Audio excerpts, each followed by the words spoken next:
Hello, and welcome back to Famished for More. It's your girl Misha here, and I'm just gonna get right into today's topic. Have you ever heard people say like, "Watch who you call your friends"? Well, this topic for today is all about friendships and like the different connections we find ourselves in, and what is the root of the type of connections you find yourself in. So me, I always found myself um, being the more of a giver in the relationships, my friendships, right? I've always felt like I was the back burner friend, like the friend that people will find when things aren't going right or when their other friends do them wrong. It's like I'm the healing friend. I'm the friend for advice, the one you can go to for a pick me up. But it was never balanced equally. And so it took me into my astrology. That's why I said learning your natal chart really breaks down, like the replays and the things that play out in your life and the energies and things like that. So in my childhood, I have heavy stellium in my third house, and that is Libra, people pleasing. And it's like I have to go through life to learn not to people please and to get into relationships and partnerships that are equally yoked, that is balanced, that is not one way. And so it took, because I have a stellium there, it took a lot of, trial and error in this in this house um, to get to where I'm at now, right? And so this is why I'm going to talk about this subject. If you've been on the end, like me, people pleasing, always I'm the person giving you the pick me up, making you feel good. But when I need it, you're never there. You're somewhere else giving it to somebody else, right? And when that person disappoints you, then you know how to find me. I'm the friend you know you can depend on to have your back. I'm the loyal friend, but I'm the friend that's always on the back burner. And I always wonder, like, why does that happen to me? I'm like it's weird, right? And then it's like it all you have to audit yourself. Like when you get more in tune with wanting to be honest and vulnerable with why things play out in your life, whether it's friendships, whether it's relationships, whether it's you with yourself, you really have to be honest when you go back and dissect, you know, the astrology and your actual past. So the first thing is like audit all of your friendships all the way back to elementary school and see, is there a pattern? Is there a repeating theme from each, like from elementary to middle, from middle to high, from high to young adult to now? You have to dissect those themes. So the negative themes, right? These are the ones that we're highlighting today because a lot of people find themselves feeling used and abused or just not finding their people. They find a lot of people are just in hermit mode because they rather not even put themselves out because they're connecting to the wrong type of people, the people that are not their people. So when you connect with people that are not your people and you force things, you get the shit end of the stick, so to speak. So it's like we do that because sometimes it has to do with, our geographical, limitations and things of that nature where on autopilot we will just, you know, gel and try to make it work and try to make these friendships and partnerships work with certain type of people because we have not went outside of the box, right? And so when you audit your friendships all the way down to elementary school, the ones that stuck out negative to you, they got to have a repeating theme. So once you see that it's a repeating theme, you recognize that it points back to a lack in you felt early, and it caused your blueprint energetically some type of way for people to gravitate you towards you that way. And then you just want to know why, right? Why do you feel the need to people please or to fit in or just whatever your case is. Like my case, I'm Libra, so I people please.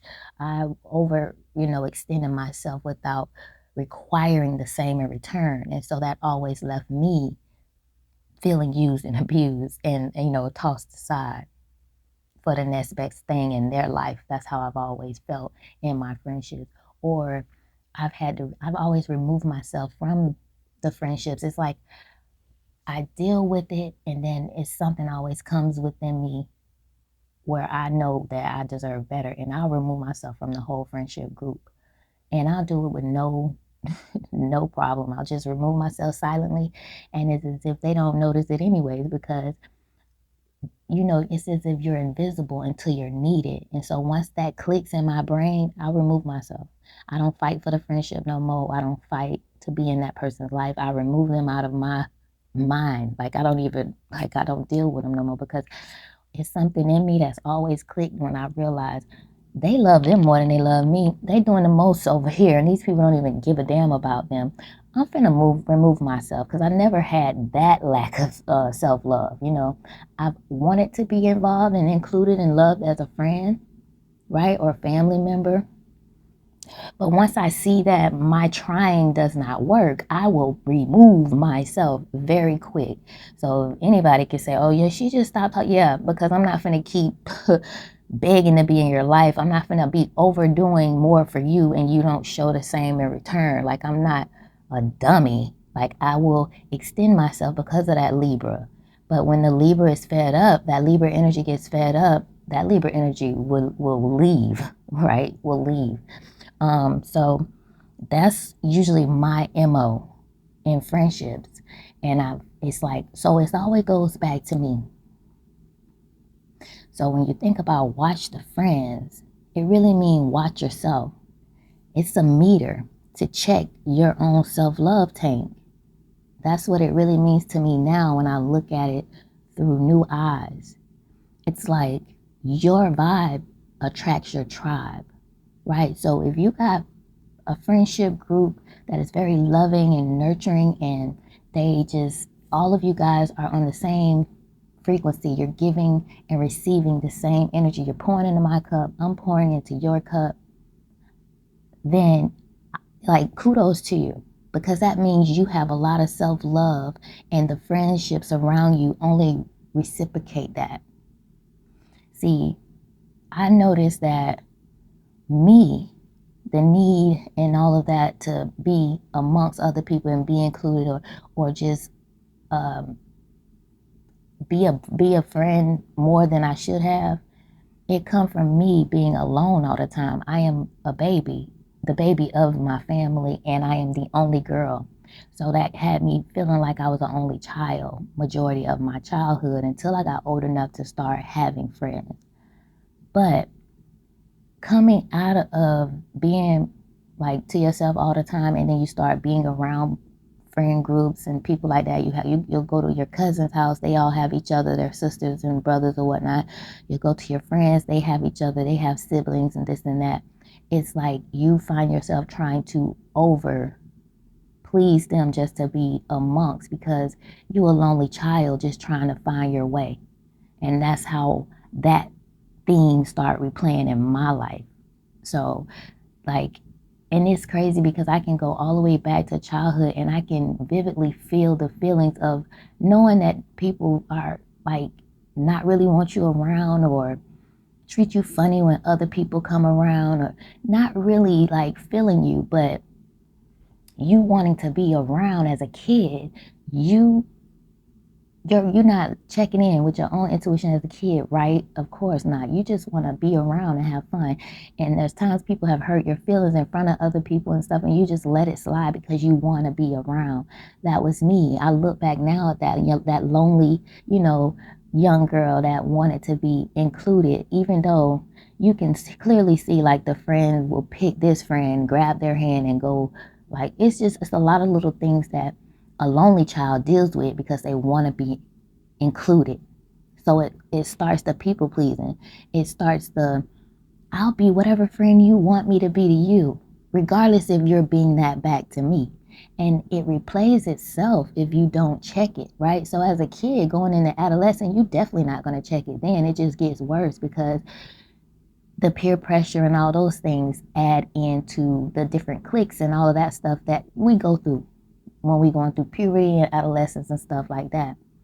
But then you start realizing as a young adult, the friendships, how you feeling, like when, and it start replaying in my life as a young adult, because I would be there for people. I have been there for people. Literally, this has been my freaking, like, this is my pedigree, is being there for people. Literally, they know I'm always idle. Like, I've always been a homebody. So you know where I'm at. You know my number never changed. So I've always seemed to be like the backup. But when these people are going and doing things and having fun and this and that, they never call and invite me. So I sat and started thinking about that, and it's like, I am like playing this role. I have been accepting this role when people are comfortable with that, because I've made it okay. And that's what I've always made it okay. Like, you're going through something, you could come, I'll stay on the phone with you for hours, this and that. But I don't get the same in return, and I'm okay with that. I never let people know that that was not okay, because I still showed up for them instead of reneging and pulling back my energy and giving them the same energy they gave me, you know. But because I didn't, it just constantly replayed itself out. And so the bad connections, you realize it's not the people, it's you. People are being people. They doing what they do, right? And so the more you start loving yourself and realizing, oh, I need to be checking in, I need to be doing this for myself. Like, you just cut out a lot of the validations, the need to be involved or included, because as humans, we want partnership, we want to be amongst others, a collective, right?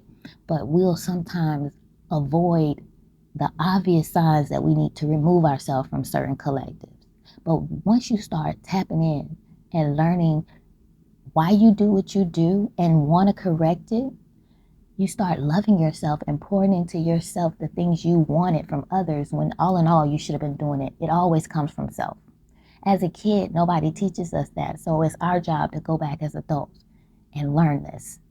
It took for me to have everybody abandon me that I've always been there for. I'm talking about decade-long being therapists and there for people when they've had their worst times in their lives. I was there. And to not get that in return, that had me sit down in this abandonment type of frequency, in the loneliness, and dissect myself. At first, I blamed outside. You know, you blame them, blah, blah, blah. You point the fingers out, out, out. But eventually, if you're doing it the right way, those fingers start pointing back towards yourself. And you start understanding everything begins and ends with me. And so the moment you start doing that, you start shifting. There's a shift that happens once you start checking and filling your own tank. It's a shift that happens, and the theme ends once you see it. Once you identify it, it's over, because you start pouring into yourself, into the parts of you that you search for subconsciously through other people. And those bad, quote unquote, connections, they're going to do one or two things. They're either going to evaporate like smoke, or you're going to cut them off. Now you can breathe, and feel good completely about the connections you have in your life, because the air in the space is cleared, and you've resettled yourself, and you've reset yourself with self-love.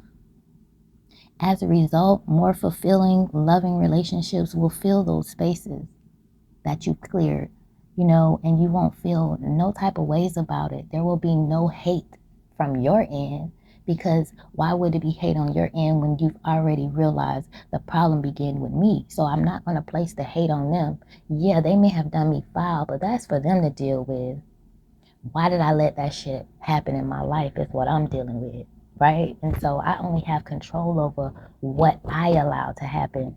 And those people that do, shysty things or not so righteous things to their so-called friends, they have to deal with that in their own lifetime or the next. It's not up to me. right? So once you notice that, you don't even have the hate. You wish them well on their journey and you focus on yourself, because we on a self-loving journey. And self-love means I love you enough to release you from my life because you're not loving me like I deserve. I love you, but you're not loving me, right? Especially when I need you. If I'm there for you and you're not there for me, it's not reciprocated. And you want reciprocal, energy in your life. That's how we grow in a healthy way. Not when you have people pulling from you and your essence and never coming to replenish you, or sprinkling a little bit just to stay in your life, but not fully loving you how you deserve and how you love them. So once you understand those things, you release those relationships that are not, you know, adding to your highest self and to where you want to be. You just release it. The universe will release it. A lot of it is without even, it just happens. It evaporates. It goes away. It really does. Now, it takes self-effort and pure self-love to go through with this thing, because a lot of these relationships may have been permanent fixtures in your life for years. So it takes really doing the work, because it's going to be hard. Especially, like I said, it'll be long-term permanent fixtures. So you'll have to move past, all the guilt and the fears that may arise with releasing these relationships. And it will go away, because the more you check in with self, the more you pour into yourself and do things that make you feel good and look good, love yourself more, you won't have any guilt about releasing people that make you feel less than that. So, in conclusion, watching who you call your friends equals always check in with yourself. Watch yourself and make sure your relationships are a match of that, of how you feel. You loving yourself and you feel good about your relationships and all of that energy is matching, that's great. But if not, stop and do some self-evaluation. Ask yourself, why am I letting these relationships in my life? Why am I comfortable accepting the bare minimum or whatever it is that these relationships are offering you? Why is it okay when I know deep down internally it's not okay? Why am I accepting that? Once you start asking those questions and you go digging for the answers, a new person emerge, and you won't take that from anybody anymore, because you're going to love yourself so much that anything less than that from others is not tolerated. So I'll see you guys in my next episode. I hope you enjoyed this one. Peace, love, and happiness.